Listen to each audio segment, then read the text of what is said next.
Independence Day, 1999, just after midnight. For 22-year-old Jim Scavone, it's a graduation party on the high seas with friends around him. Jim and his friends are responsible, successful young men, but they're on board to cut loose and have a little fun. Jim tells his friend that he's headed to the bathroom. It's supposed to be a night of celebration on a top-class luxury liner headed for Puerto Rico. The last thing Jim Scavone and his group are looking for is any kind of trouble. Jim Scavone steps away from his partying friends a little after midnight and is never seen again. His vanishing leaves two families caught up in its wake, struggling to find out if Jim Scavone met a sinister fate in international waters.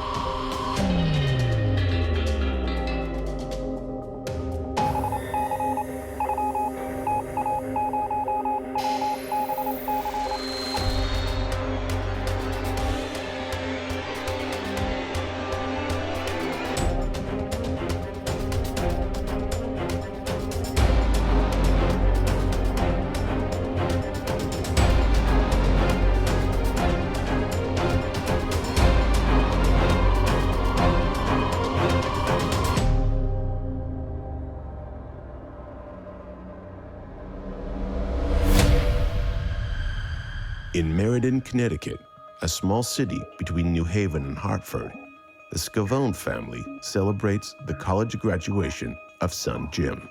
22-year-old Jim Scavone has his whole life ahead of him. Jim graduates from Western Connecticut State University with a degree in economics in the summer of 1999 and has designs on becoming a city planner. Going to grad school at NYU that fall will get him there. There was a real tight-knit group of 5 guys that went all the way through school together. One of them was Jeff Simeone. Ever since they played in the Little League, we've known them, and they've been very close. And they've taken trips since they've been adults, like in their 20s. But this was special, this trip, because Jeff's mom had gotten married to his stepfather the year before, and they were going to celebrate their first anniversary. And Jim and Jeff were going to graduate from college that June, and they both had done it in 4 years, which in this day and age is kind of hard to do, but they did it.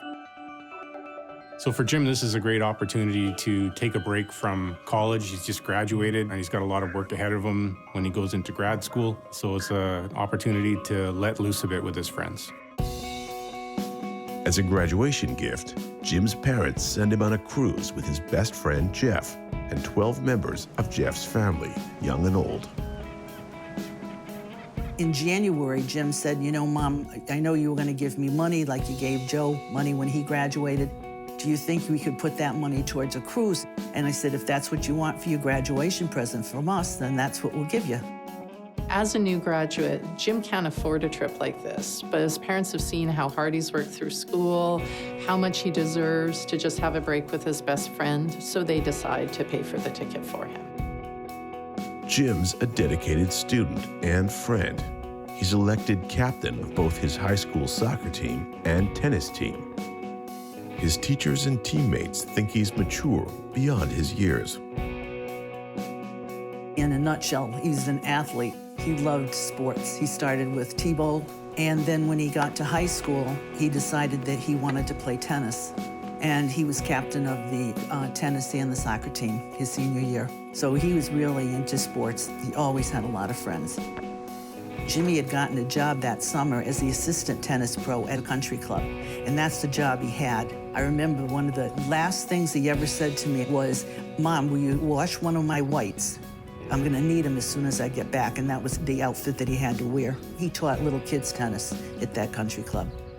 Jim was the kind of guy who was always thinking ahead. Even though he had this great cruise planned and was all excited about it, he was still thinking about his responsibilities when he got back. I think it speaks to his character that he's so concerned about his work and thinking about his work when he prepares to go on this pleasure cruise. When most people would want to just forget about work, forget about the responsibilities for a while, he's still planning ahead. So he was real happy, and his brother drove him to Bradley Airport to meet up with the Simeons and the other families, and they flew to Florida. Jim, his best friend Jeff, Jeff's college roommate and the roommate's family, Jeff's sister and her boyfriend Jesse, and other members of Jeff's family board the cruise ship in Miami, Florida, bound for San Juan, Puerto Rico on an Independence long weekend cruise. So this is a huge ship that he's on. It's 12 levels and 100,000 tons. So it's a great way to spend a long weekend. It's a quick trip to Puerto Rico to go and see the beaches there. It's just a great short vacation. This is a huge ship. There's over 3,000 people on board, lots of young people ready to have a good time. It's almost the 4th of July. So this is just a young group of guys. They're looking to have a good time. All 14 members of the group go to dinner around 8 p.m. Jeff's roommate's mother called and talked to me later and said that she just thought my son was a wonderful young man. And she said, I complimented him on his trousers that he was wearing to dinner that night. And he goes, oh, my mom got these for me. And he seemed really proud of his mom. After dinner, at around 10, the group splits up. The eldest members of the group visit the ship's casino, while Jim, Jeff, and some of the younger members of the group decide to party it up on the dance floor of the 5th deck. At one point, Jim said, I gotta go to the men's room, and he left. And he came back, but quite a while later. And Jesse said, what happened? Where are you going? He goes, well, I got lost. I mean, this is the first night on the ship. And he said, I finally found a bathroom, and then I couldn't find my way back here. July 4th becomes July 5th. At around 12:30 a.m., Jim tells Jeff he's going to the bathroom. So then about 12:30, he told him again he had to go to the men's room. He said, I'll be right back. No one ever saw Jimmy alive again. No one ever saw Jimmy at all. When Jim tells his friends that he needs to go to the washroom, they don't think anything of it. But then when he doesn't return, even though that might seem a little odd, they just assume, he's a young single guy, he's on this boat with a lot of different people, he probably just met someone. So they don't overreact, they just keep partying. When he didn't turn up a little while later, his friends went looking for him, so they're not really sure where he's gone at this point. Jeff gets back to the cabin from the dance club at around 3 in the morning. Jim isn't there, but it doesn't make Jeff worried. This is July 4th, long weekend, the weekend to have a party and have a good time, so maybe Jim has just found another crowd of people, maybe he's met someone and he's just off on another part of the ship with them. Next morning, they woke up, and it was about 10 in the morning, and he wasn't there. So as time goes on, and there's still no sign of Jim, obviously his friends are starting to get very concerned. Jim isn't back, and his best friend Jeff knows this isn't like Jim. Jeff must get help in his search for answers. So they went to find Jeff's mom, and then they went to the purser's office and had him paged. They had him paged a number of times. The page goes ship-wide, asking for Jim to report to the captain's deck, but also for anyone who knows of Jim's whereabouts to come forward. Then they knew something was wrong, because Tony, Jeff's mom, said, I knew that Jimmy would not ignore that page. He'd know that that would upset me, and he would never want to upset me. Jeff and his family's worries skyrocket, and they hope Jim turns up soon and safely.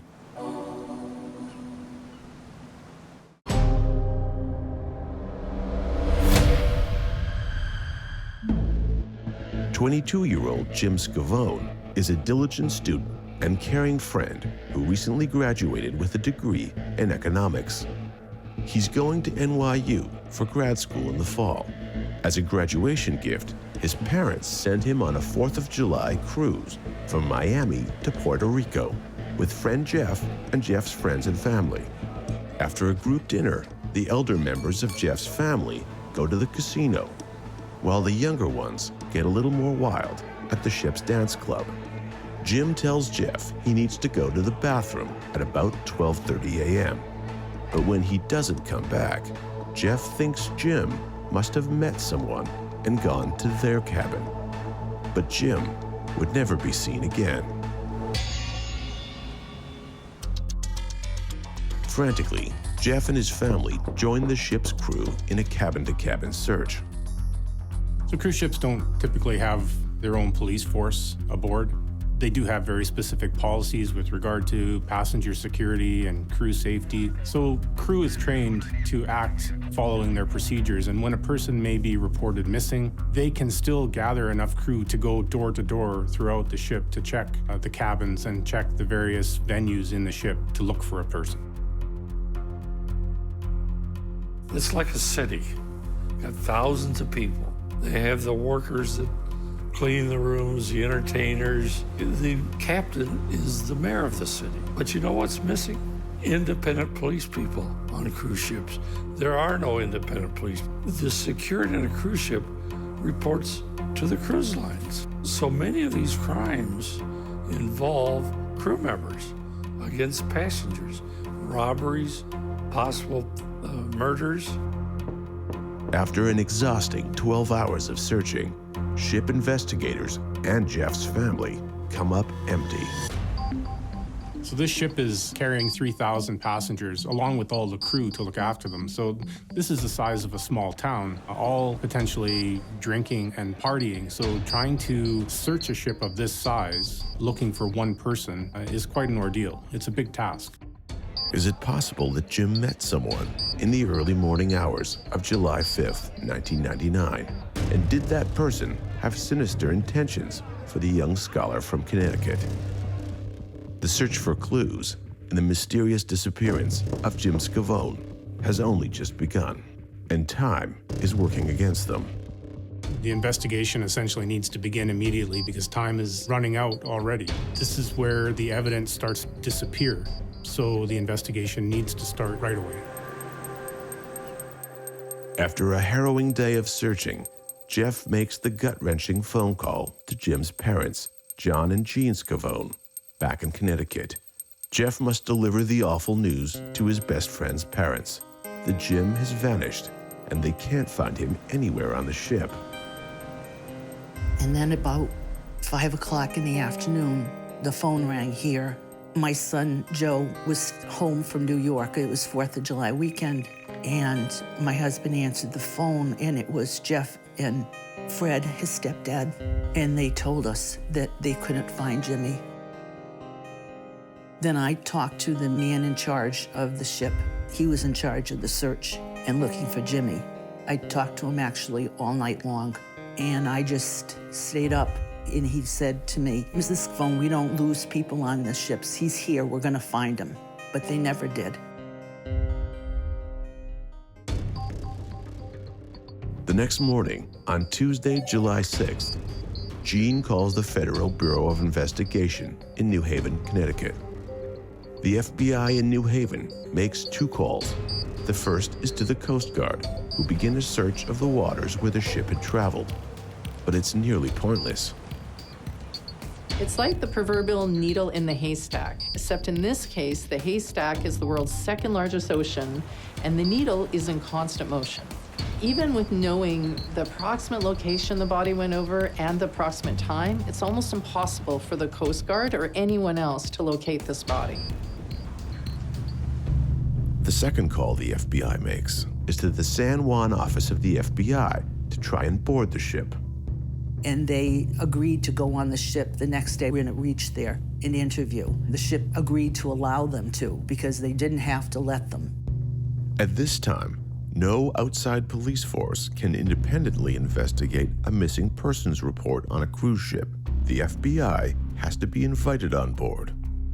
Somebody goes overboard, it's the family that follows up on it. The U.S. passenger, if the ship leaves the United States and comes back to the United States, is protected and has these rights. But they may not be advised what their rights are at that time. The victim has the right to go directly to the FBI instead of giving the report to the security on the cruise ship, which is going to manipulate that report. Once in a while, they'll bring somebody to the ship, and they might be there for a day, and that's it. The crew posts Jim's photo around the cruise ship, alerting the rest of the passengers that Jim is officially missing. Will the FBI solve the mysterious disappearance of Jim Scavone?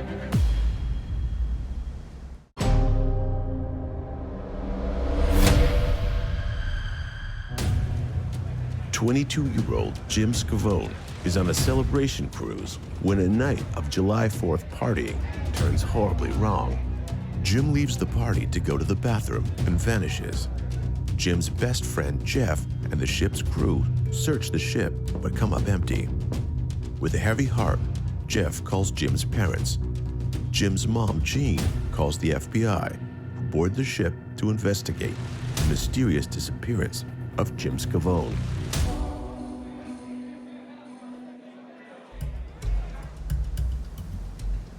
FBI investigators stationed in San Juan are granted permission to board the ship on July 6th. They conduct their own search for the whereabouts of Jim Scavone. They also interview all the people in Jim's party, looking for some kind of clue or motive.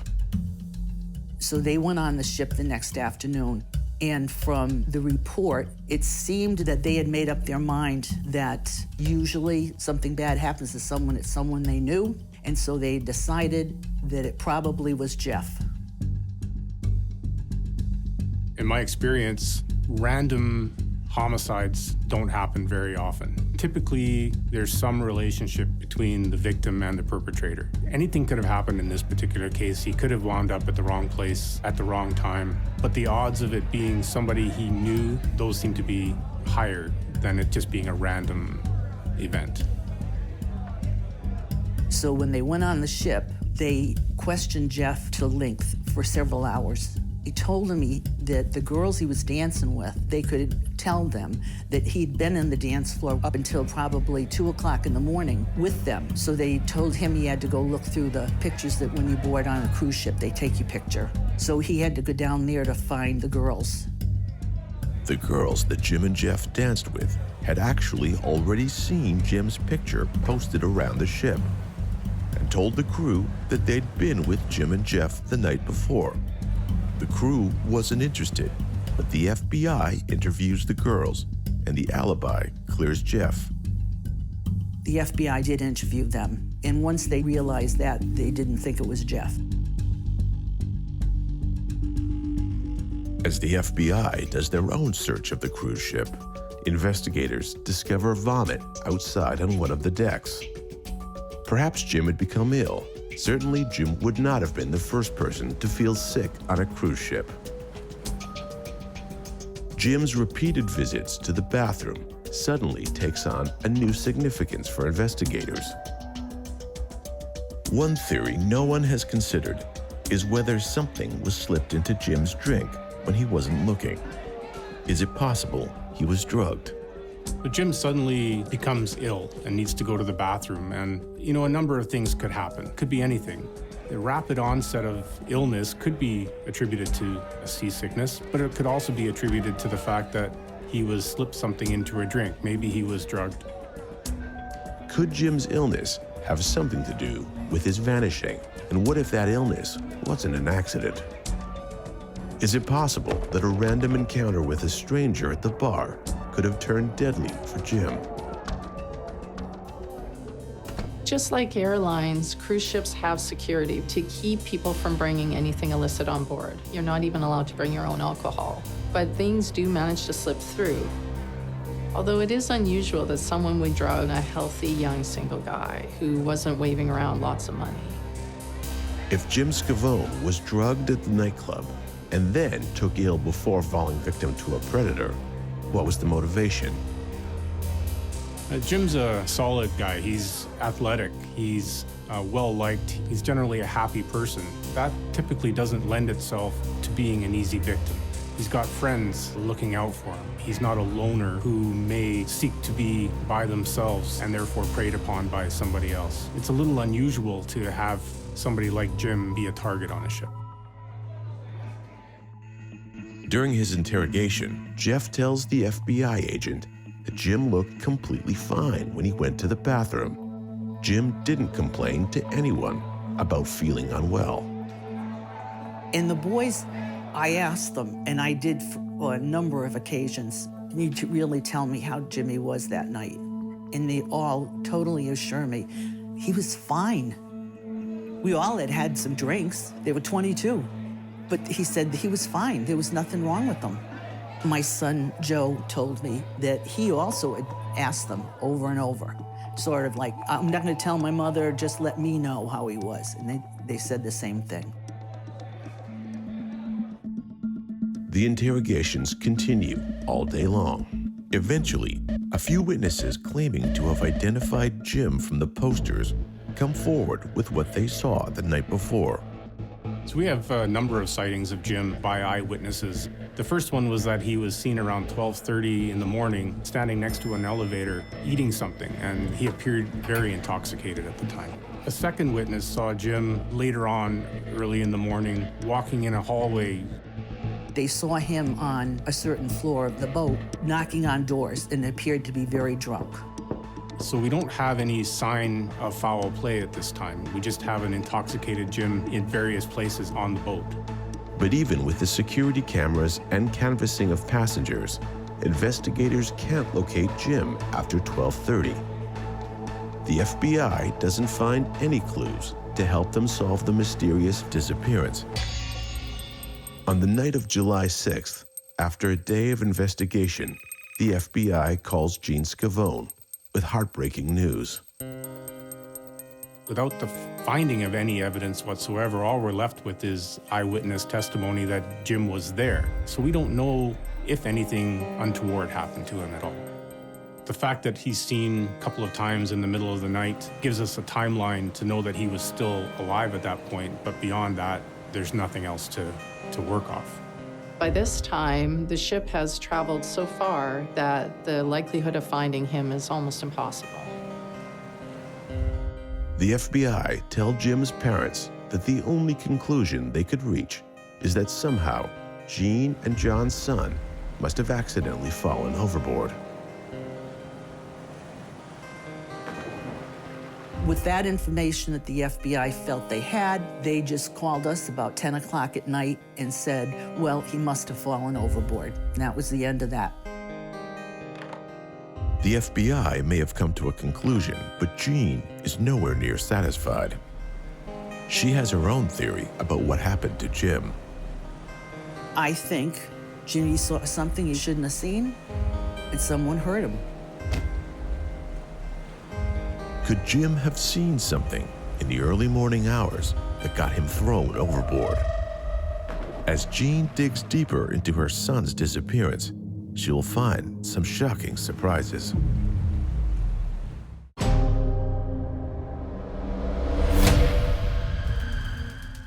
Jim Scavone celebrates his college graduation with a 4th of July cruise to Puerto Rico. It's a night of fun, friends, and freedom.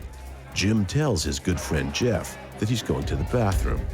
Then, Jim simply vanishes into thin air and is never seen or heard from again. The San Juan, Puerto Rico office of the FBI is granted permission to come aboard. They conduct interviews with the crew and members of the 13-person party Jim was on the cruise with. Jim's best friend, Jeff, is interviewed at length and provides every detail he can remember about their short time aboard the ship. Is it possible that a random encounter with a stranger at the bar could have turned deadly? Investigators come up empty in their search for clues that could tell what happened to Jim.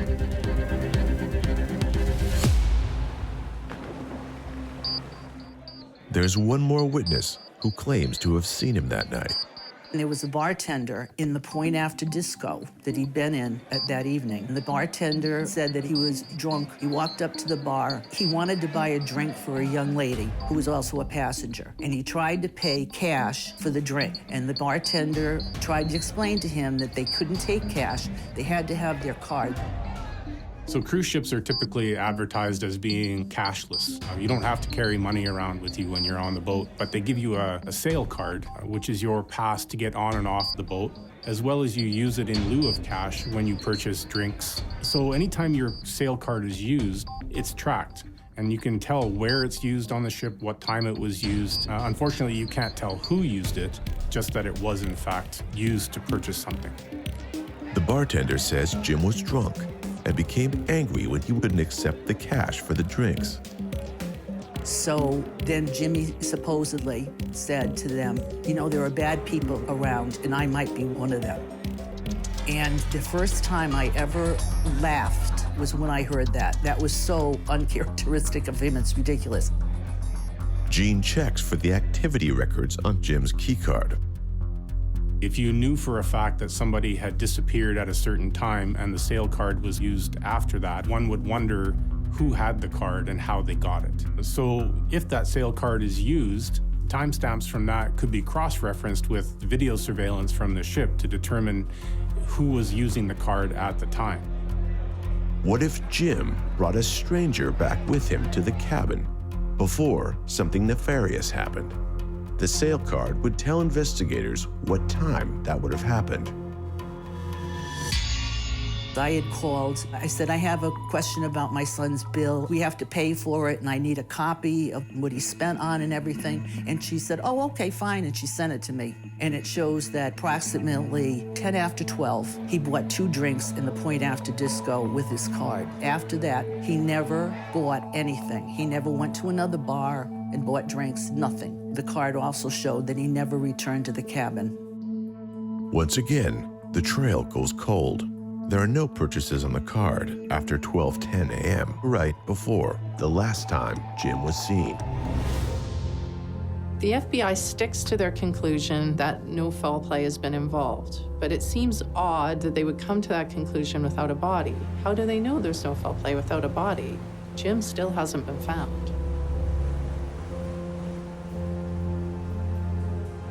After hearing a number of ship-wide pages and seeing posters all over the ship, passengers wonder what's become of him. The ship's crew tells passengers they believe it might be a suicide.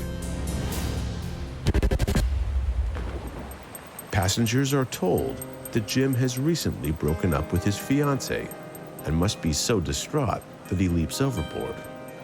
He was not engaged. He wasn't seriously dating anyone at the time. That was told to people that were on the ship when they would say, did you find that young man? One told us that they asked and they said, oh, well, he never really got on the ship. And then another woman asked and they told her that he was very broken up over splitting up with this girlfriend or fiancé or whatever. And he jumped overboard, committed suicide. From my experiences with a lot of other people that have been victims on cruise ships, that's usually what they do. They downplay it. So we know he's disappeared from the ship, and one of the possibilities, of course, is that he's committed suicide. But as an investigator, one would wonder why somebody like Jim would commit suicide. He had everything going for him. He'd just graduated college and was about to embark on a graduate degree. He was reportedly a very happy person. He was healthy. Here you have this guy, he's just graduated from university, he's gonna be a future city planner, he has everything to live for, never shown any signs of depression or wanting to harm himself. Why would he kill himself? It just doesn't make any sense. There was nothing found that indicated he had problems in his personal life that would make him want to take his own life. As far as family and friends are concerned, Jim vanished into thin air sometime around 12:30 a.m. on July the 5th, and there was no way he would have done himself harm. Could Jim have run into the wrong person, as his mother suspects? Did the cruise ship leave Jim afloat in the waters of the Atlantic as it sailed into port at San Juan? Parents Jean and John begin urgent appeals to the public for any new information. That's their standard response. Guy must have committed suicide. He's gone missing on a cruise ship. Then they better show us how it was a suicide. Jim's parents and friends try to stay hopeful that somehow Jim is alive. But a stultifying new piece of evidence leads them to believe that their son met with a terrible fate.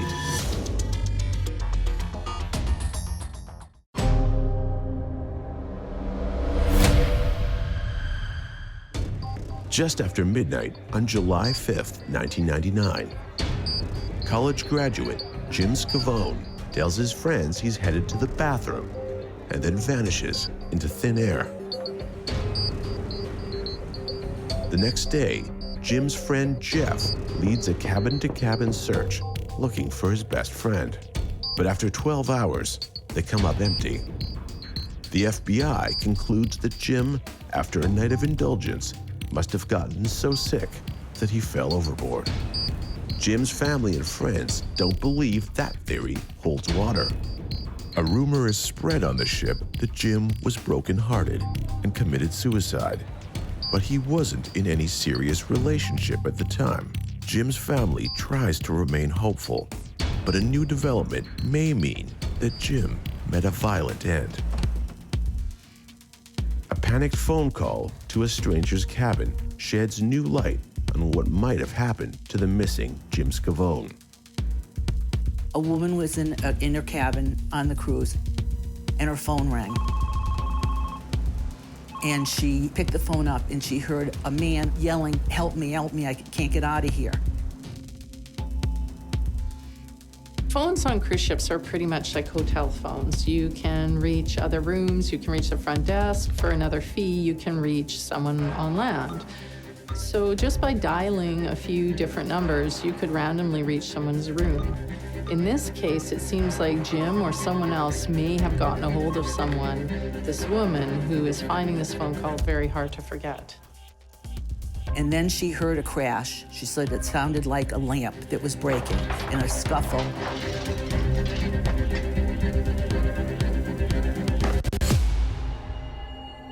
If there was a struggle with Jim, you think he would have fought back. He was an athletic guy, he was a bigger guy, he was a young guy. So you think someone would have heard, or there would have been some sign of a struggle. So who could have done something to him without him fighting back?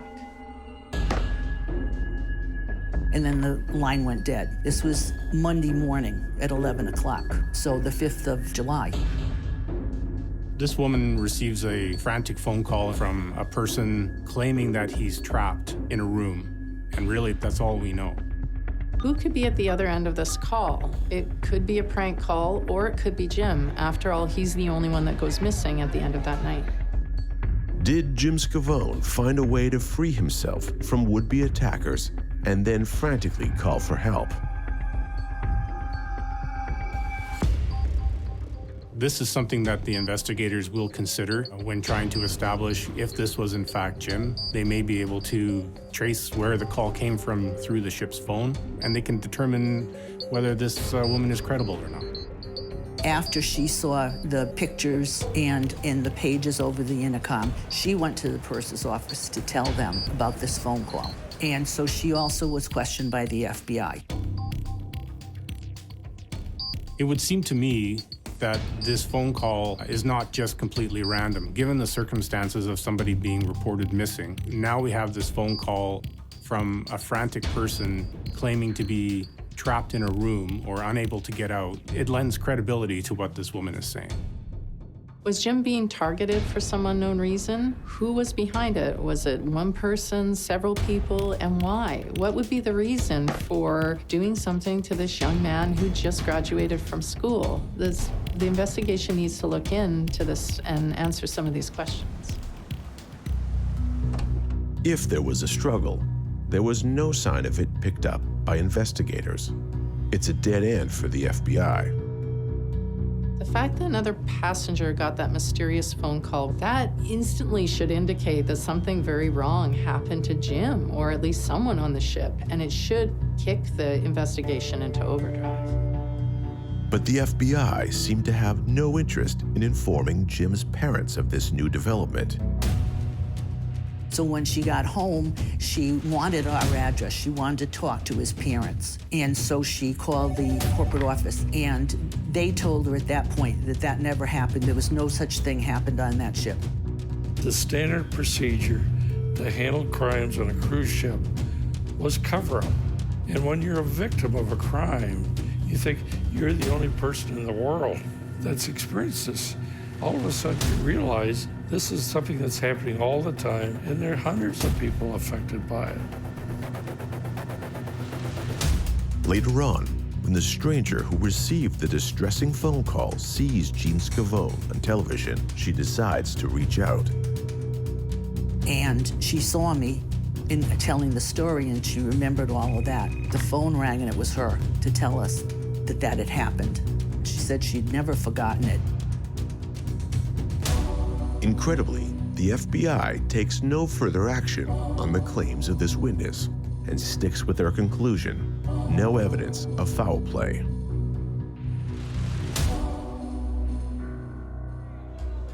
It's easy to speculate that foul play was involved, but in the absence of any evidence that there was foul play, it's hard to come to that conclusion. There's absolutely nothing further to go on at this point. It wasn't a closed case. In fact, this went on, and all of a sudden I was getting the telephone runaround. So I started complaining about that to FBI in Washington. And I wrote a letter about their behavior during this case. And then they finally said to me, okay, we can give you the report, but then we're closing the case. And I said, all right, give me the report, because they were obviously not doing anything. They had made up their mind what happened to them. If what the woman says is true, and the caller was Jim, then Jim's attacker or attackers got away with murder.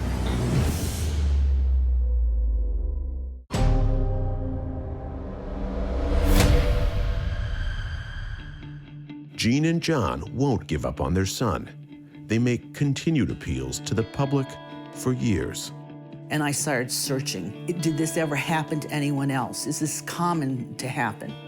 And doing that over the course of a year or more, I would find something else that happened to someone else. And so then I thought, the worst thing about this, besides not having Jimmy in my life, is that you feel like, how could this happen? And you feel so alone. And so I would make copies of these articles of the other people, and I would send it to someone that now has someone that's missing, so that they would know that this does happen.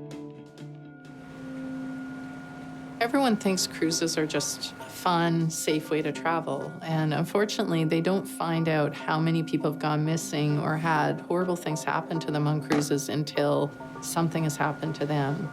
So it was the same with Jean. She felt alone until she reached out and found that there were other families who had gone through similar circumstances that she could bond with. That seems to be the whole atmosphere with a cruise ship in the industry itself, is that we're the happy thing, we're the happy vacation, nothing bad happens, we don't want to deal with that, we don't want to talk about that. Prove to everybody that this is a safe vacation, this is a safe thing to do, instead of just trying to wash it away, trying to pretend it doesn't exist. These people do exist, and they still exist in our hearts. Years later, Jean receives a call from the local authorities that may just reignite her hope of finding out what happened to Jim.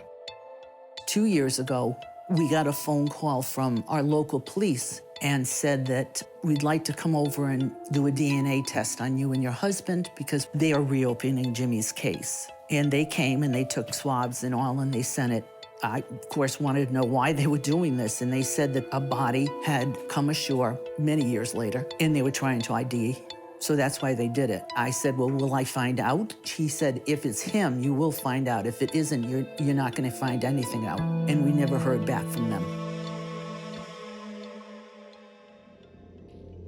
Years of persistence would land the Scavones on primetime television, and even a statement to the House of Representatives on international maritime security. Well, I met Jean Scavone at the first congressional hearing, realized that she had lost a son. And Jean had done something before International Cruise Victims was ever formed. When she saw somebody going missing, she wrote him a note, connected with him. Jean and John co-found the International Cruise Victims Association to help bring attention to the plight of those who meet with a dark fate on international waters. Jean, to this day, does major work for International Cruise Victims. She was one of the original members, but she stayed with it and is still working in behalf of her son. We're all doing this in behalf of the victims that we lost. Because of the International Cruise Victims Association, the U.S. is the only country that has the right to investigate crimes against its citizens on cruise ships. So the law is on the books. It mentions a lot of different issues and things, like man overboard systems be installed on all ships. What that would be is something technical on the railings so that if a body goes over by the weight of it, it will send off bells and whistles and the ship will know something, that someone has gone overboard. It's a laser system that'll identify a body going overboard immediately. If they knew exactly when they went over and where they went over, they might actually save some of these people. As the bill said, man overboard systems are required. The cruise lines don't want it. It's required by the law that these systems be overboard.